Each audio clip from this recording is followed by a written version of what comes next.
Mupay nga adlaw iyo nga tanan, hiya ako'y Maria Juna Evangelista, nga mga salamatan iyo pamati, han Always Grace Podcast.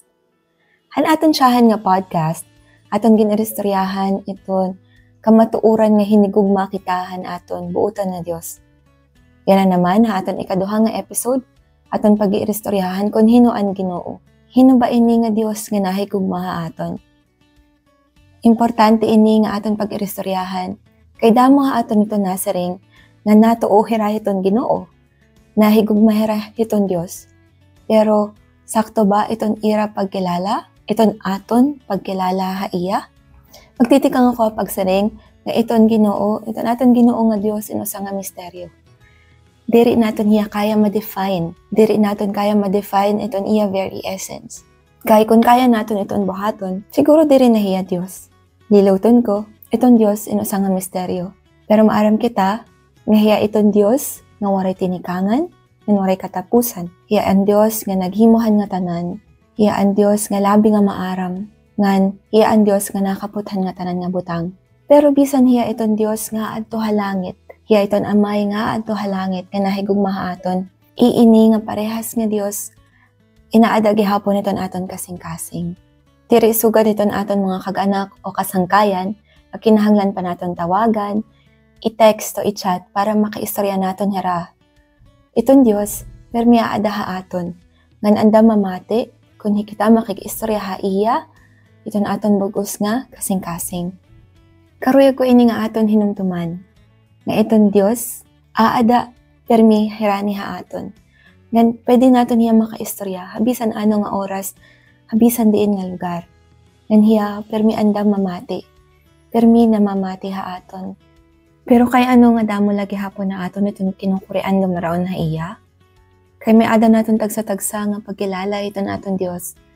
Ini nga aton pagkilala, nabase iton aton pagkilala han mga tao nga aton naging kag-anak.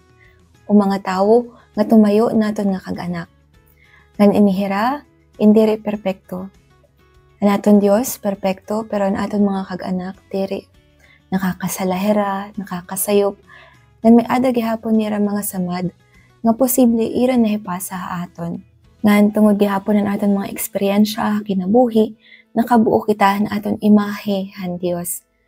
Ngan kung pamamatian pa naton iton aringasa iton kalibutan niya na, mas lalo kita mawawara o mahirarayo iton aton Dios. Nga ni hinuman iton Dios para iton kadaman ha aton. Posible para iton iba, hiyain usa nga strikto nga Dios. Makaharadlok ngan mapagparusa nga Dios. Siguro para iton iba sugad hiya iton genie or usa nga ATM nga dinadaraon kung may ada kinahanglan o may ada mo aaroon nga iya. Siguro para iton iba hiyain usa nga pabayang nga Dios. Suganhan mga kag-anak o mga tao nga binaya o nagpabaya ira. O siguro para iton iba hiyain usa nga Dios nga makuri i-please nga kinahanglan para higugmaon kaniya, buhaton mo iton iya sinisiring or sinusugo ha imo. Ngan kung diri mo iya susundon, diri kaniya hihigugmaon or diri niya ihahatag iton imo mga karuyag. Hiya iton Dios nga may ada mga kondisyon. Higugmaon ko la ikaw kung magsugad ka hini. Or hiya gihapon iton Dios nga diri na hingangalimot iton imo mga sayop. Pero iton pinaka nakakalungkot, iton mga tawo nga nasaring nga siguro waray Dios. Kay kung may ada Dios, dapat waray na ako hindi nga problema. Kay kung may ada Dios, kay ano nga anhi lagi hapon ako. Kay ano nga sugad lagi hapon ito na akong ginaagian kinabuhi. Kay ano nga pobre lagi hapon ako. Kay ano nga may ada lagi hapon sakit. Kay ano nga may ada kamatayon. Kay ano nga may ada mga gera. Kay ano nga nahinana ba ito nga tanan nga mga magraot niya kalibutan. Siguro waray Dios. Kay kung may ada Dios, dapat waray hiningatanan. Yan, siguro kung may ada Dios, namati na hiyahan akon mga pag-ampo. Kung ikaw nga namamati ha akon niya na, may ada mo mga sugad hini nga pagkilala iton aton Dios. Karuyag ko nga, mabatian mo, ngan kung tama isa puso mo, nga iton Dios para imo, nga hiya nagtatawag imo para mas makilala pa hiya. Ngan, karuyag niya magpakilala, kumo usa nga Dios nga, diri madagmit mag-isog. Hiya iton Dios nga, nahigugmaha imo, haluyuhan imo mga sayop, haluyuhan imo mga salaha iya. Hiya ang Dios nga nakakaintindi, hanimo mga kaluyahan. Bisan pa hiya nakilala, haimo habuos mo nga kinabuhi. Maaram yan imo past, maaram yan imo present, yan imo future. Hiya inahin kong malagahapon na imo. Ngayon hiya iton Diyos nga nahatag iton imo mga panginahanglan na kada adlaw. Bisan diri ka pa nag-aaro, kinahatag na niya. Hiya iton Diyos nga diri magpapabaya, ora hiya magpabaya nga diri magpapabaya aton. Hiya iton Diyos nga kung hikita nakakasayop o nakakasalaha iya, o iton aton ikasitawo. Hiya inandam maghataghin pasaylo ha aton. Kung kita magpaubos, dumaraon na iya, ngayon umaruhin pasaylo, ngayon maning kamot nga magkamayada bag-o nga kinabuhi. Hiya ang Diyos nga nasusubo ko, nasusubo kita. Hiya ang Diyos nga adaha aton, hakalipayan o hakakurian. Ngan iya gugma, liluton ko ginsaring ko na inihan na aton. Siyahan nga podcast, ini nga iya gugma, diri na basehan aton na buhat, binubuhat o bubuhaton. Nahigugmaya aton kay tungod nga hiyain gugma mismo. Nga kita kinhimo, ikaw ginhimo para humigugma iya, ngan kumilala iya.